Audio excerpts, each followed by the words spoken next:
बिना जल में मिले सूखे चंदन को कोई लगाएगा वो मेरे क्रोध से श्रापित हो जाएगा।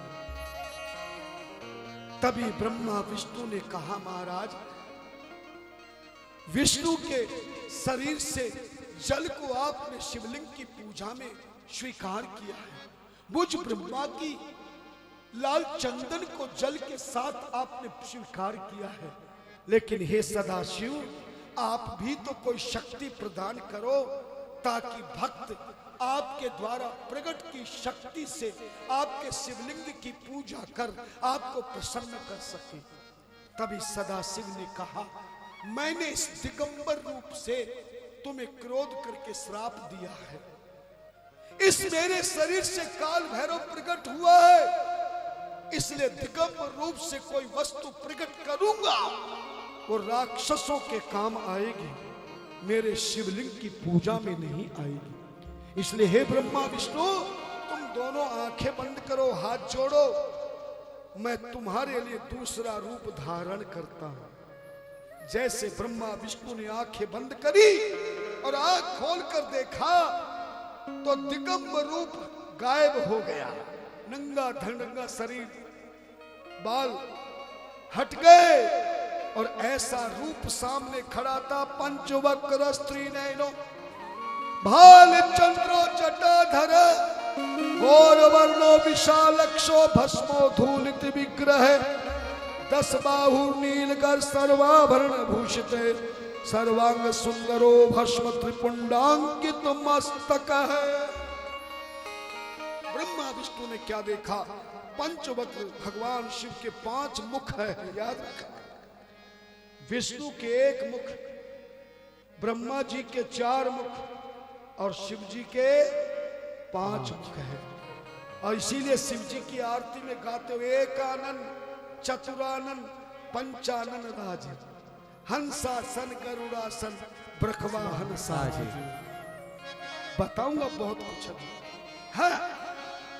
5 मुखी, प्रत्येक मुख पर 3-3 नेत्र, त्रिपुंड लगा हुआ, गौर वर्ण, जटाधारी, विशाल आंखें, शरीर पर भस्मी लगी हुई और 10 हाथ हैं। कितने हाथ हैं? 10 हाथ। 10 हाथ वाले पंचमुखी शिव प्रकट हुए और तभी अपने 5 मुखों से नारायण के जल में 5 वृक्ष प्रकट कर दिए।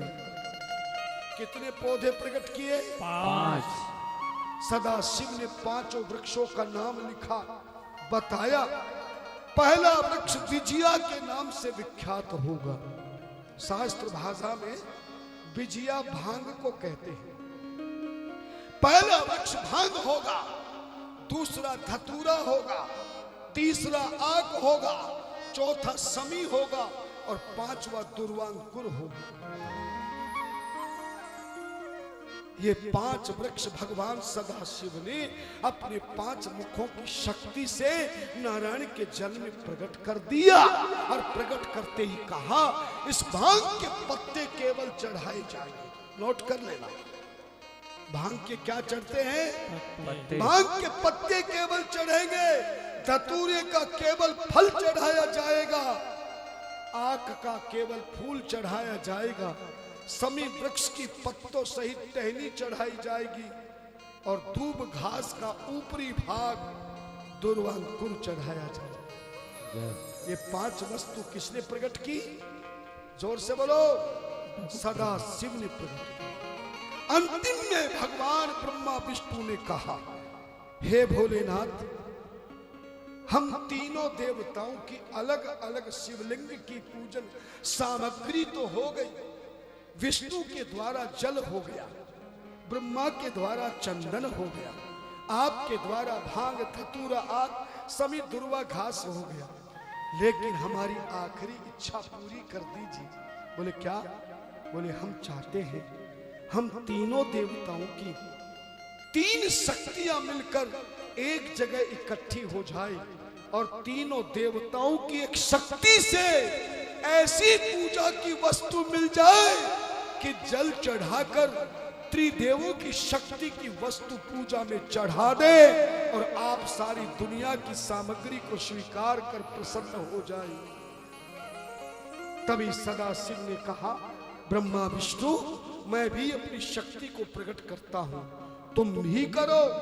शिव की आज्ञा के अनुसार ब्रह्मा विष्णु शिव ने तीनों ने शक्ति को प्रकट किया और तीनों देवों की शक्ति जैसे ही जल में जाकर मिली तो त्रिदेवों की शक्ति मिलते ही विशाल वृक्ष प्रकट हो गया। और ऐसा विशाल वृक्ष जिसके प्रत्येक डंठल पर 3 पत्ते थे। कितने पत्ते थे? 3। भगवान ने कहा, विष्णु, ब्रह्मा ने पूछा, महाराज इस वृक्ष का क्या होगा? बोले, इस वृक्ष का नाम वील्व वृक्ष होगा। वील्व का अर्थ होता कल्याण करने वाला, सुख देने वाला। और वरदान दे दिया। विश्वास ना हो तो मैं शिव पुराण का श्लोक बोल देता हूं। त्रिदलम त्रिगुणाकारम त्रिदेवम त्रियायुधम त्रिजन्म पाप संहारम वीरभद्रं शिवार्पणम् वीरभद्रं शिवार्पणम् वीरभद्रं शिवार्पणम्। त्रिदल, ये 3 दलों का जो वृक्ष है, 3 पत्ते प्रत्येक दल में लगे हैं। हम तीनों देवताओं का रूप है। त्रिदलम त्रिगुणाकारम, इसमें सत रज तम तीनों गुण होंगे। 3 त्रिदलम त्रिगुणाकारम त्रिदेवम, हम तीनों देवता इसमें विद्यमान रहेंगे।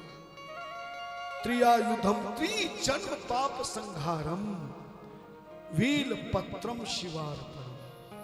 शिव ने कहा, मैं आशीर्वाद देता हूं, जो भील पत्र मेरे शिवलिंग को चढ़ाकर जल चढ़ा देगा तो त्रिजन्म पाप संहारम, उसके 3 जन्मों के पापों से मुक्ति और मुझ शिव की भक्ति प्राप्त हो जाए।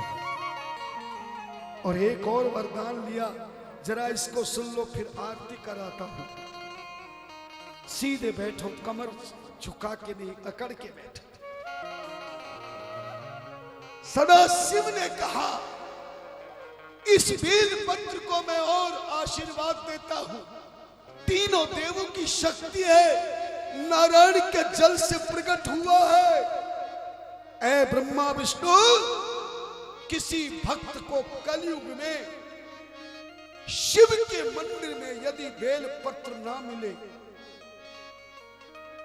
लेकिन जल अवश्य होना चाहिए। केवल जल हो और बेल पत्र ना मिले तो मैं उसे आशीर्वाद देता हूं, 1 लोटा जल का चढ़ाने से पहले मेरे शिव मंदिर में शिवलिंग पर किसी और भक्तों के द्वारा अगर बेल पत्ते चढ़े हुए हो या शिव मंदिर में चढ़े बेल पत्र भूमि पर पड़े हो, तो पहले से चढ़े हुए गिरे हुए बेल पत्तों को उठाकर मेरे नारायण के जल से धोकर अगर चढ़े हुए बेल पत्र भी चढ़ा देगा तो मैं नए बेल पत्रों की तरह उसका जय हो। बात समझ में आ गई कि नहीं? और आ गई है तो सीधी कमर करो, क्योंकि सबसे पहली पूजा शिवलिंग की ब्रह्मा विष्णु ने शुरू की। ये तो समझ में आ गया ना, शिवलिंग कैसे प्रकट हुआ, जल कैसे प्रकट हुआ, भाग धतूरा आग समी दुर्वा घास लाल चंदन बेल पत्र उल्टा क्यों चढ़ाया जाता है, ये आज नहीं कल बताऊंगा। आज केवल पहली बार पूजा त्रिलोकी में सृष्टि की रचना के समय में ब्रह्मा विष्णु ने ज्योतिर्स्तंभ के रूप में अपने हाथों से खूब जल चढ़ाया, अपने हाथों से किसने चढ़ाया? जोर से बोलो। ब्रह्मा विष्णु ने खूब जल चढ़ाया, फिर लाल चंदन जल में घिसकर त्रिपुंड लगाया, फिर बेल पत्र चढ़ाए, भांग के पत्ते चढ़ाए, धतूरे का फल चढ़ाया, आग के फूल चढ़ाए, समी की टहनी समेत पत्ते चढ़ाए, अंतिम में दुर्वांकुर चढ़ाकर एक एक बेल पत्र चढ़ाया। और ऐसे पूजा करके पहली बार त्रिलोकी में शास्त्र के अनुसार शिवलिंग के प्रकट होने पर सबसे पहली पूजा किसने शुरू करी? ब्रह्मा अब जी। तो बता दो। ब्रह्मा और